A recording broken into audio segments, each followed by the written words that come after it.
The Yakkha's Vengeance. Long ago, in a prosperous land of ancient India, there lived a wealthy family. A shadow of sorrow loomed over them, for the first wife of the master was unable to bear a child. Fearing she would lose her standing entirely due to the harsh words of her mother-in-law, she swallowed her pride and found a healthy young woman to become her husband's second wife, praying this sacrifice would bring an heir to the family lineage. However, the human heart is a fragile vessel. When the joyful news arrived that the second wife was finally with child, a dark, suffocating jealousy consumed the first wife. She was gripped by a terrifying vision of her future, imagining herself stripped of her authority and reduced to a lowly servant once the new mother gave birth to a son. Blinded by this agonizing fear, she devised a wicked and unforgiving plan. She secretly laced the second wife's daily meals with a potent drug designed to cause a miscarriage. Her cruel scheme succeeded not once, but twice, destroying the innocent lives growing within the young mother. When the second wife miraculously conceived for a third time, she grew highly suspicious and uncovered the horrifying truth about the treachery. But alas, her realization came too late. The toxic substance had already seeped deep into her veins, ravaging her frail body. The unborn child was lost, and the mother was pushed to the very brink of death. In her final, agonizing breaths, her heart became a roaring inferno of hatred and despair. With her dying gasp, she unleashed a bone-chilling curse, swearing upon her departing soul to exact a merciless revenge in her future lives by devouring the children of the woman who had murdered hers. This venomous vow tore open the fabric of the universe, setting into motion a horrific cycle of karmic retribution. In their immediate next existence, the first wife, burdened by her heavy sins, was reborn as a simple hen. The second wife, driven by her unquenched thirst for vengeance, was reincarnated as a feral cat. Every time the hen laid her precious eggs, the prowling cat would appear from the shadows and consume them all. This agonizing torment repeated until, in a final act of malice, the cat devoured the hen herself, temporarily satisfying her ancestral rage. But the wheel of samsara never ceases its relentless turning. The debt of blood remained unpaid, spinning them into another tragic lifetime. The first wife was reincarnated as a gentle doe, grazing peacefully in the deep forests. The second wife, her hatred still burning like a dark flame, took the form of a ferocious, spotted panther.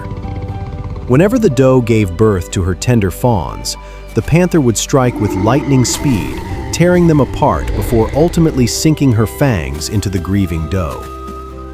Lifetime after lifetime, the two souls were locked in a macabre dance of predator and prey, bound tightly together by chains of misery. At long last, the cycle reached the lifetime where this ancient conflict would come to its climax. The first wife was reborn as a beautiful daughter of a nobleman, eventually marrying into a wealthy family. The second wife, her spirit now completely corrupted by thousands of years of demonic hatred, was reincarnated as a terrifying Yakkha, a flesh-eating ogress of the underworld. When the noblewoman gave birth to her first child, the joy of the household was shattered in an instant. The Yakkha infiltrated the heavily guarded mansion, snatched the newborn infant from the mother's very arms, and devoured it right before her horrified eyes. The mother was plunged into an abyss of trauma. Tragically, history repeated itself with the birth of her second child. The beast returned, its hunger for revenge insatiable, leaving the mother bordering on the edge of sheer madness. When she found herself pregnant for the third time, the terrified mother refused to stay in that house of nightmares. Desperate to protect her last hope, she convinced her husband to let her return to her parents' ancestral home in a distant village to deliver the baby safely. The journey was arduous, but she successfully gave birth to a healthy child. Feeling a fleeting moment of relief, she prepared to return to her husband, but as she rested by a public pond on her journey back, She looked up and saw her absolute worst nightmare. A dark, terrifying shadow was descending upon them from the sky. The Yakkha, eyes blazing with demonic fury, was charging straight toward them. Driven by the primal instinct of a mother's love, the young woman grabbed her newborn, wrapped him tightly in her arms, and ran. She ran with a speed born of absolute terror, her breath tearing at her lungs. By a stroke of miraculous destiny, her frantic flight led her to the gates of the Jetavana Monastery, where the Supreme Buddha, Shakyamuni, was delivering a sermon to a vast assembly of monks and laypeople. The exhausted mother collapsed into the sacred courtyard, weeping hysterically and begging the Blessed One to save her innocent child from the jaws of the demon. Meanwhile, the furious Yakkha arrived at the monastery gates but found her path blocked. The fierce guardian deity of the monastery raised his celestial weapon, absolutely refusing to let a creature of such dark malevolence enter the holy sanctuary. The Buddha, sitting in serene majesty, perceived the entire tapestry of their intertwined pasts. With a voice that resonated with boundless compassion, he instructed his disciples to ask the guardian spirit to let the ogress enter. As the Yakkha stepped into the radiant presence of the Enlightened One, the intense, suffocating aura of her hatred inexplicably began to cool. The Buddha looked upon the two trembling women, his eyes filled with profound pity for their endless suffering. Gently, he revealed to them the forgotten chapters of their shared history. He recounted the story of the barren wife and the poisoned concubine, the hen and the cat, the doe and the panther. He showed them how they had both been victims and tormentors, trapped in a dark, self-perpetuating nightmare of their own making. Then, the Buddha spoke the immortal words of the Dhammapada, his voice echoing through the silence of the courtyard like a bell of awakening. He proclaimed that hatred is never appeased by hatred in this world. Whether one responds with swords, curses, or revenge, the fire only grows larger. By non-hatred alone, by the pure waters of unconditional love and forgiveness, is hatred truly appeased. This, he declared, is an eternal law, a truth as old as the universe itself. Hearing these words, the Yakkha felt the heavy, suffocating chains of her ancient anger shatter. A profound realization washed over her, and tears of genuine sorrow and repentance streamed down her monstrous face. In that single, transformative moment, her heart opened, and she attained the first stage of enlightenment. To seal this miraculous healing, the Buddha turned to the terrified mother and gently instructed her to place her precious baby into the arms of the ogress. The mother froze. Every fiber of her being screamed against it. This was the monster that had brutally murdered her first two children. But as she looked into the peaceful, encouraging eyes of the Buddha, a newfound trust blossomed in her chest. With trembling hands, she surrendered her baby. The assembly held its breath. But the Yakkha did not bare her fangs.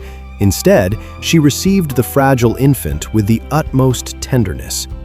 She cradled the baby against her chest, gently kissing its forehead, weeping softly as she bestowed upon the child a blessing of pure, unadulterated love.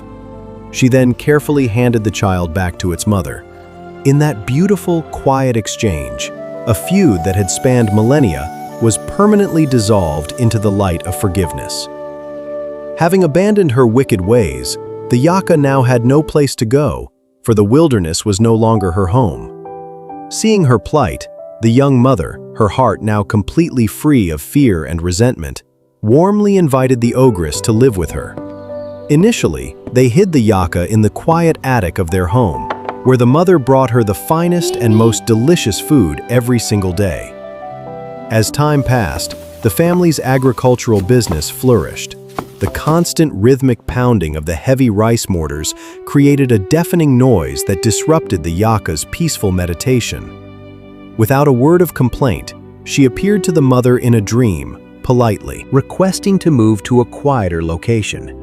The mother immediately prepared a beautiful shrine at the base of a majestic banyan tree at the edge of the village, offering it as a tranquil sanctuary for her supernatural friend. To repay the boundless kindness of the family, the Yakkha used her divine vision to become the village's celestial weather forecaster.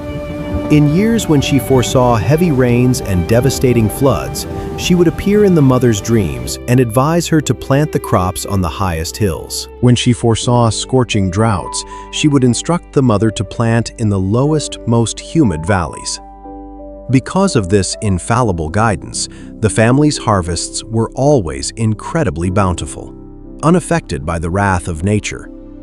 When the amazed villagers inquired about her secret, the mother gladly shared the story of her reformed Yakkha friend. From then on, the entire village followed the Yakkha's agricultural advice, and they all prospered together, escaping the clutches of famine and disaster. Out of deep gratitude and reverence, the villagers brought daily offerings of food, flowers, and incense to the banyan tree, honoring the Yakkha as their protective guardian spirit for the rest of her days. The cycle of vengeance, painted in strokes of blood and misery, was finally transformed into a masterpiece of harmony and prosperity. It stands as a timeless testament to the ultimate truth of the cosmos, that an eye for an eye will only make the whole world blind. Only love, deep, courageous, and forgiving love, possesses the miraculous power to break the chains of karma and heal the deepest wounds of the soul. Love conquers hatred, now and for all eternity.